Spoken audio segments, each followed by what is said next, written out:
बहुत समय पहले की बात है। दिल्ली की धरती पर बादशाह अकबर का रास्ता दूर दूर तक उनकी कीर्ति फैली हुई थी। वे जितने पराक्रमी थे उतने ही न्यायप्रिय भी। उनके दरबार में बुद्धिमान लोगों की कोई कमी नहीं थी।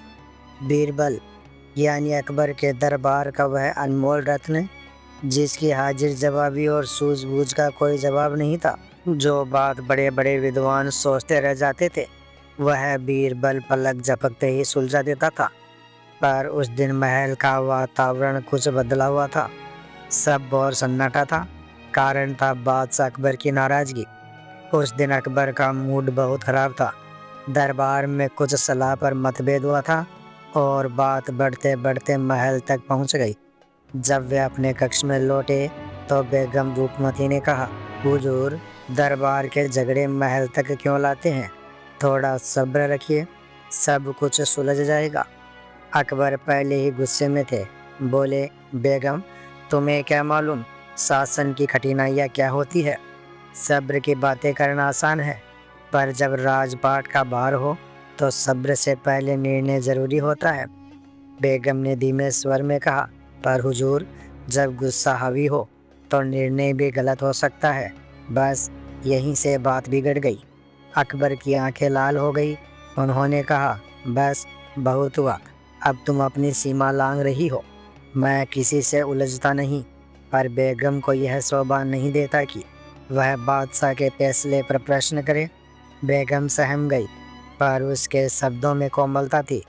मैं तो सिर्फ इतना चाह रही थी कि आप शांत मन से सोचे। अकबर ने बीच में ही बात काट दी। बेगम, सुबह होते ही तुम मायके चली जाना, और हाँ, जाते वक्त अपनी मनपसंद चीज़ साथ ले जाना जो तुम्हें सबसे प्यारी लगे। यह कहते हुए उन्होंने तलवार की मूठ को छुआ और क्रोध से कक्ष से बाहर चले गए। रूपमती बेगम की आंखों से आंसू झलक पड़े। वे शाही जनान खाने की ओर चली, जहाँ चारों ओर की चुप्पी जैसे उनके भीतर की उदासी को और गहरा कर रही थी। उन्होंने अपनी विश्वस्त दासी से कहा, फौरन बीरबल को बुलवाओ। अगर किसी से दिल की बात कह सकती हूँ तो वह सिर्फ वही है। थोड़ी ही देर में बीरबल उपस्थित हुआ। झुककर बोला, आदेश दीजिए बेगम साहिबा। बेगम बोली, बीरबल, आज बादशाह मुझसे बहुत नाराज है। उन्होंने कहा है कि सुबह होते ही मैं मायके चली जाऊं और जाते वक्त जो चीज़ मुझे सबसे प्यारी हो उसे साथ ले जा सकती हूँ। बीरबल ने मुस्कुराते हुए कहा, यदि आपकी अनुमति हो तो मैं आपकी मदद कर सकता हूँ, मगर आप वैसा ही करें जैसा मैं कहूँ। बेगम ने कहा, बोलो बीरबल, अब तुम्हीं पर भरोसा है। बीरबल ने गंभीरता से कहा, तो सुनिए, आज रात बादशाह को उनके दूध में थोड़ी सी नींद की दवा मिला दे। जब वे गहरी नींद में चले जाएं तो उन्हें पालकी में लेटा कर अपने साथ मायके ले जाइए, और सुबह जब बादशाह की आंख खुले तो सब कुछ बदल चुका होगा। यह सिर्फ भौतिक स्थान नहीं बदलेगा, बल्कि उनका मन भी शांति और समझ से भर जाएगा। बेगम ने हैरानी से पूछा, क्या यह ठीक होगा? बीरबल मुस्कान के साथ बोला, बेगम साहिबा, आपने ही तो कहा था कि बादशाह ने फरमाया है अपनी मनपसंद चीज़ साथ ले जाना। अब आपकी सबसे मनपसंद चीज़ कौन है यह तो आपसे बेहतर कोई नहीं जानता। और हाँ, जब बादशाह का मन घबराए तो आप उन्हें केवल हृदय की शांति और प्यार के माध्यम से समझाइए। यही मेरी चालाकी है, क्रोध को प्रेम में बदलना। बेगम की आंखों में चमक लौट आई। उन्होंने बीरबल को सलाम किया और कहा, तुम सच में चमत्कारी बुद्धि रखते हो बीरबल। रात गहरी हुई। महल की बत्तियां धीमी पड़ गई। बेगम ने अपने हाथों से बादशाह को दूध का प्याला दिया। अकबर ने प्याला लिया और बोले, कमाल है, नाराज मैं हूँ और ख्याल तुम रख रही हो।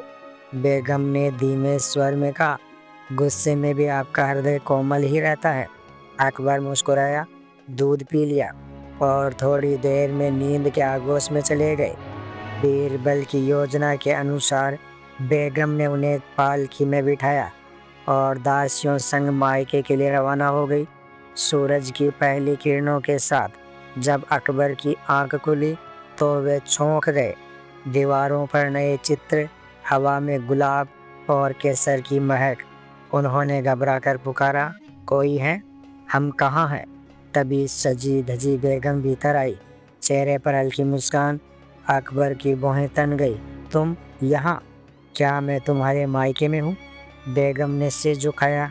जी हाँ हुजूर, आपने ही तो कहा था अपने मनपसंद चीज़ साथ ले जाना, और मेरे लिए आपसे प्रिय कोई भी नहीं। एक पल के लिए अकबर मौन रह गए, फिर उनकी हंसी पूरे कक्ष में गूंज उठी। तो यह बीरबल की चाल है ना?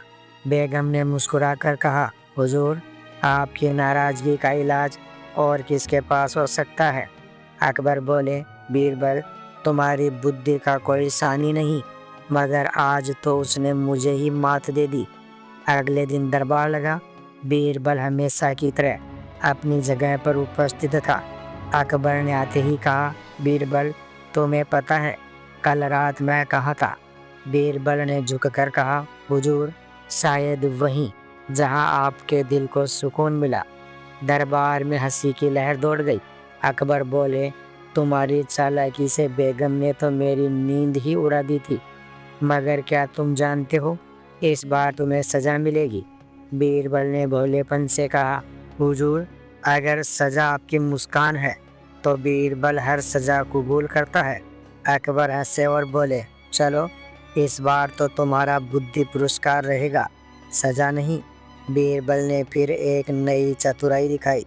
उन्होंने दरबार के हर मंत्री और दरबारी से कहा, आप सभी देखिए, आज बादशाह ने गुस्से में क्या किया।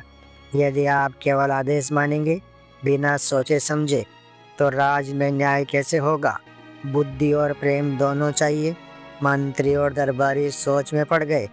बीरबल ने मुस्कुराते हुए कहा, एक नाटकीय खेल में भी असली शिक्षा छुपी होती है। नींद और प्रेम से क्रोध को जीतना ही सबसे बड़ी चालाकी है। अकबर महल के बाग में टहलते हुए सोचने लगे, सब कुछ है मेरे पास, पर मेरी बेगम ने यह साबित कर दिया कि प्रेम सबसे बड़ी शक्ति है। और बीरबल, वह तो मानो मेरे मन का आईना है। जिस क्षण मैं गलत राह पर बढ़ता हूँ, वही मुझे वापस सही दिशा दिखा देता है। अगले दिन आदेश दिया, आज से किसी को भी अपनी भावनाओं में इतना बह जाने की अनुमति नहीं होगी कि वह प्रियजन को ठुकरा दे। गुस्सा उस आग के समान है जो स्वयं को भी जलाता है। बीरबल ने मुस्कुराते हुए कहा, हुजूर, जब इंसान अपने अहंकार से ऊपर उठकर प्रेम को पहचानता है, तब वही राजा कहलाने लायक बनता है। अकबर ने उसकी ओर देखा और बोले, बीरबल, तुम केवल मेरे सलाहकार नहीं, मेरे शिक्षक भी हो। दिन बीते, मगर वह घटना दरबार की दीवारों पर एक मिसाल बन गई। लोग कहते, अगर किसी का दिल जीतना है तो अकल और अपनापन दोनों चाहिए। जैसे बीरबल के पास बुद्धि थी और बेगम के पास प्रेम।